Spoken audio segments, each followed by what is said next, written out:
నమస్తే. శ్రీ గురుభ్యో నమ. శ్రీమాత్రే నమ. ఆదిత్యాయ చ సోమాయ మంగళాయ బుధాయ గురుశుక్రశనిభ్యే రాహవే కేతవే నమ. జపాకుస్మ సంకాశం కాశ్యపేయం మహాధృతిం తమోరం సర్వపాపగ్నం ప్రణతోస్మి దివాకరం అంటూ గ్రహరాజు అయినటువంటి రవిరాజుకు నమస్కరిస్తూ, మారుతున్నటువంటి కాలంతో పాటు మారుతున్నటువంటి గ్రహాలు, ఈ మారేటువంటి గ్రహాల మూలంగా మనకి ఏదైతే పరిస్థితి ఉంటుందో దాన్నే మనం ఆ గ్రహాల యొక్క చారాన్ని గోచారం అని చెప్పుకుంటూ ఉన్నాం. ఈ గోచారం మరి ఈ గోచారం జూన్ 1 నుండి జూన్ మాసం అంతా కూడా ఎలా ఉంటుంది ఏంటి, మనం ప్రతి మాసం కూడా మాస గోచారం అలాగే పక్ష గోచారం చెప్పుకుంటూ ఉన్నాం. అందులో భాగంగా జూన్ మాసంలో గోచార ఫలితాలు ఎలా ఉంటాయో చూద్దాం. ముందుగా గ్రహస్థితి ఎలా ఉంది, జూన్ మాసానికి గాను గ్రహస్థితి ఎలా ఉంది అంటే, మీనరాశిలో రాహుతో పాటు కుజుడు ఒక్కరోజే ఉంటాడు జూన్లో కనుక చూస్తే. జూన్ మాసానికి గోచార స్థితి కనుక చూసినట్టయితే మీనంలో రాహు, మేషంలో కుజుడు.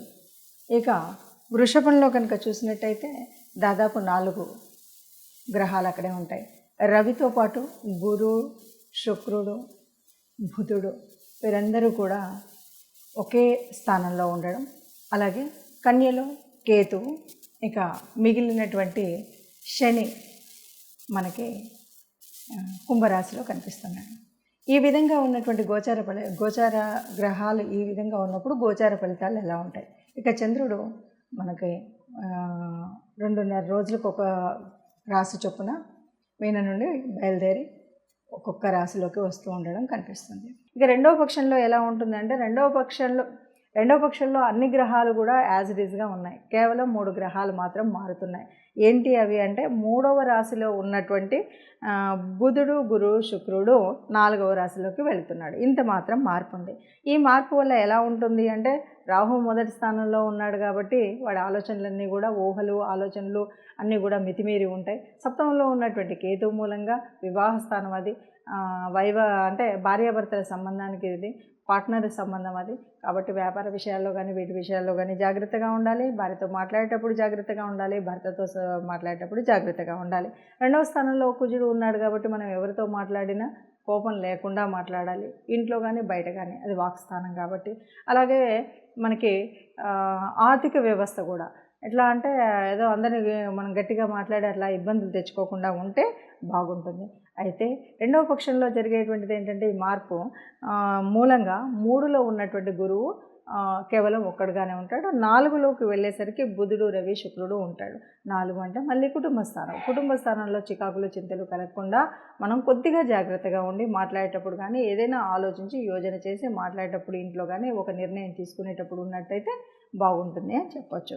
ఇప్పుడు ఈ రాశి వారికి ఓవరాల్గా మనకి ఎలా ఉంటుంది కనుక చూస్తే, మనకి కొద్దిగా ఏవైనా సరే కొత్త బాధ్యతలు స్వీకరించడం అనేటువంటి పరిస్థితి అయితే మనకు కనిపిస్తుంది. కొత్త బాధ్యతలు ఎక్కడంటే ఇంట్లో కావచ్చు, ఉద్యోగాల్లో కావచ్చు, ఎక్కడైనా సరే. ఇక మాట్లాడేటప్పుడు కుజుడు మూలంగా మంచి వాక్పటిమ అయితే ఉంటుంది. చక్కగా ఎవరినైనా సరే ఒక కమాండింగ్తో అన్నీ కూడా చెప్పగలిగి, ఇలాగే ఉంటుంది అని స్పష్టంగా చెప్పి అందరూ ఇలాగే ఉంటుందేమో అనుకునే విధంగా మాట్లాడే పరిస్థితి ఉంటుంది. ఇతరులపైన ఏదైనా సరే మనం గెలవాలి అంటే మాత్రం తప్పకుండా గెలిచేలాగా ఉంటుంది. దీర్ఘకాలికమైనటువంటి కొన్ని అనారోగ్యాలు అయితే వచ్చేటువంటి పరిస్థితి ఉంది. వీటికి తప్పనిసరిగా చికిత్స తీసి, అంటే ఒక చిన్నదైనా పెద్దదైనా ఏదైనా అనారోగ్యం వచ్చిందంటే తప్పనిసరిగా వైద్యుల సలహాతోటి ఆరోగ్యాన్ని సమకూర్చుకోవడం కోసం ప్రయత్నం అయితే చేయాలి. అలాగే కొద్దిగా ఒక రకంగా చెప్పాలంటే, పంచమంలో ఉన్నటువంటి స్థానంలో చర్మ వ్యాధులు వచ్చేటువంటి అవకాశం ఉంటుంది. అట్లాగే కొద్దిగా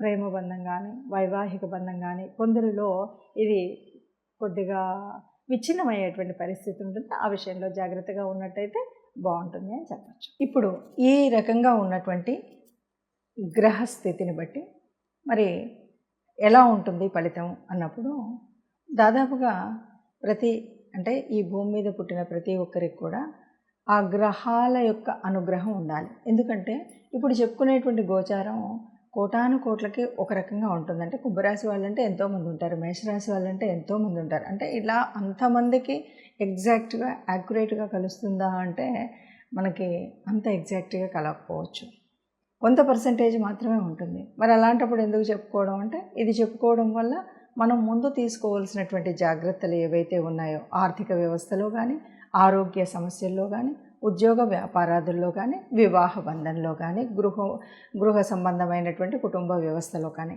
వాటి కోసం మనం ముందు చెప్పుకుంటూ ఉంటాం.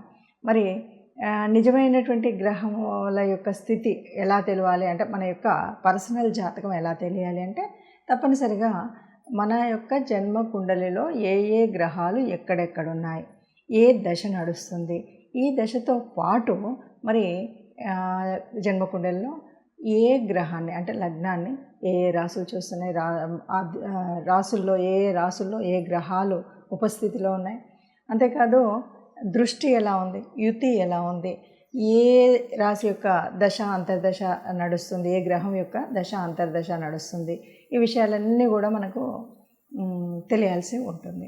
మరి ఇది ఎలా తెలుస్తుంది, తెలిస్తే ఏంటి అంటే, సహజంగా మనం మాసఫలాలు ఇవి చెప్పుకున్నప్పుడు ఏం చేస్తామంటే, మారుతూ ఉన్నటువంటి అంటే ఇప్పుడు ప్రస్తుతం మారుతున్న, ఫర్ ఎగ్జాంపుల్ రవితో పాటు గురువు, శుక్రుడు, బుధుడు వీళ్ళంతా ఒక చోటు ఉన్నప్పుడు ఏమవుతుంది, వీళ్ళ యొక్క ప్రభావం తగ్గుతుంది. కాబట్టి మనం ఏం చెప్తూ ఉంటామంటే, గురు ప్రభావం, శుక్ర ప్రభావం. గురువు, శుక్రులు అంటే మనకు సహజంగానే చాలా పుణ్యాన్ని ఇచ్చేటువంటి గ్రహాలు. అలాంటి గ్రహాలు అస్తంగత్వంలోకి వెళ్ళినప్పుడు కొంత అనుకున్నటువంటి మనకు అశుభ ఫలితాలు రావు, అశుభ గ్రహాల మూలంగా వచ్చేటువంటి ఫలితాలు రావు. కాబట్టి మనం ఏం చేయాలి అన్నది మనం చెప్తూ ఉంటాం. అందుకను జన్మజాతకం, జన్మకుండలి ఉండి జాతకంలో ఉంటే చూసుకుంటే అది ఒక విధానం. అలా లేకపోయినా ఈ గోచార ఫలితాన్ని చూసినట్టయితే ఈ మాసానికి గాను ఈ మాసంలో ఎలా ఉంది అంటే, మొదటి పక్షంలో దాదాపు గురువు పూర్తిగా రవితో ఉండడం, తర్వాతి కాలంలో అంటే ఈ నెలలో సగభాగము గురువు రవితో ఉండడం, తర్వాతి సగభాగంలో శుక్రుడు రవితో కలిసి ఉండడం, ఇలాంటివి ఉన్నాయి. కాబట్టి ఏం చేయాలి అంటే, గురువు, శుక్రుడు వీళ్ళందరికీ కూడా మనకు కావాల్సినటువంటి గురువు గురించి మనం గురువు యొక్క ఈ అస్తంగత్వ దోషం ఉండకుండా ఆ ప్రభావం ఉండాలి అంటే గురు సంబంధితమైనటువంటి దేవాలయాలకి వెళ్ళాలి. అంతేకాదు ఆ గురువారం రోజు కాస్త పసుపు వర్ణం ఉన్నటువంటి బట్టలు కట్టుకోవడం, లేకపోతే ఎవరికైనా ఏదైనా ఎప్పుడైనా దానం ఇస్తున్నామంటే ఆ పసుపు వర్ణం, లేకపోతే శనగపిండితో చేసినటువంటివి ఏవైనా దానం ఇవ్వడం, ఇలాంటివి మనం చేస్తూ ఉంటాం. అంటే అలాగా శుక్రగ్రహానికి వచ్చినప్పుడు కూడా అదే పరిస్థితి. అంటే గురువుడు, శుక్రుడు వీళ్ళందరికీ సంబంధించినటువంటి దాన ధర్మాలు చేయడం, ఆ సంబంధితమైనటువంటి దేవాలయాలకు వెళ్ళడం.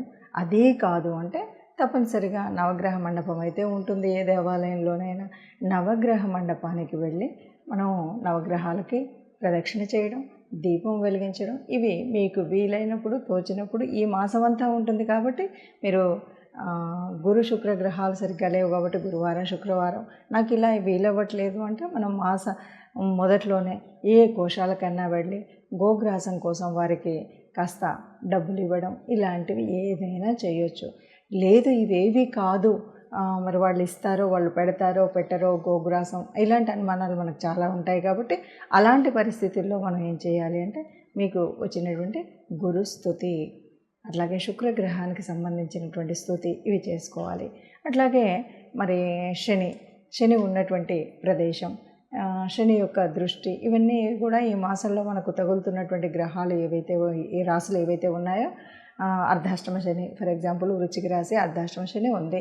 ఏం చేయాలి, శనికి సంబంధించినంత వరకు మనం అభిషేకానికి శివాలయానికి వెళ్ళి అభిషేకం చేసుకోవడం, లేకపోతే శని స్తుతి చదువుకోవడం, ఇలాంటివి చేసినట్టయితే మనకు ఉన్నటువంటి ఈ మాసం అంతా కూడా ఉన్నటువంటి గ్రహ దోషాల వల్ల, లేకపోతే సరి అయిన స్థలంలో గ్రహాలు లేకపోవడం వల్ల ఉండేటువంటి ప్రభావం ఏదైతే అది తగ్గుతుంది.